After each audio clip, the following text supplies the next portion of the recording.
Жалғастырамыз. Жол қозғалысы ережелерін өрескел бұзушыларды дер кезінде анықтау мақсатында қорғау қауіпті жүргізуші бағдарламасы іске қосылды.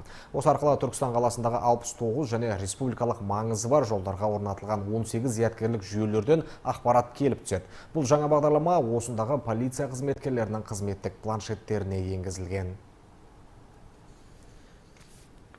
Жедел басқару орталығымен қолданысқа жаңадан енгізілген бағдарламасының мүмкіндіктері пайдаланылып, айыппұлдар төленбеген автокөліктер тоқтатылып тексерілді.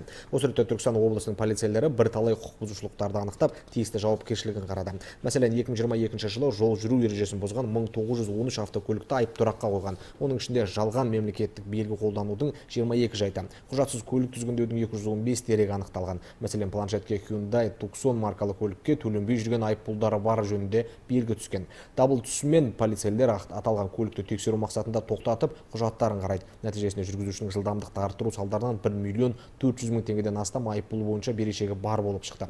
Полицейлермен профилактикалық әңгімелесу жүргізіліп, көлік иесі барлық айыппұлдарын төлеген. Бұл бағыттағы жұмыстар тәртіп сақшылары тарапынан жалғаса бермек. Министрлік тапсырмасына сәйкес Түркістан облысы полиция департаменті республикада алғашқылардың бірі болып, қорғау қауіпті жүргізуші жүйесі өткен жылғы 5 мамырдан бастап енгізілді. Түркістан қаласында жалпы 69 бейне бақылау кешені бар. Және осы Түркістан полиция басқармасында 200-ге жуық полиция қызметкерлеріне осы жүйе енгізіліп берілді. Қазіргі таңда осы жүйе бойынша қазірше Түркістан қаласының полиция басқармасы істеуде. Өткен жылы осы қорғау қауіпті жүргізуші бағдарламасы күшімен 2000-ға жуық автокөліктер айыптұраққа жеткізілді. Соның ішінде 200-ден астамы азаматтарымыз құжатсыз басқарған үшін және 20-дан астам көлік жалған мемлекеттерге белгілермен жүрген анықталып отыр.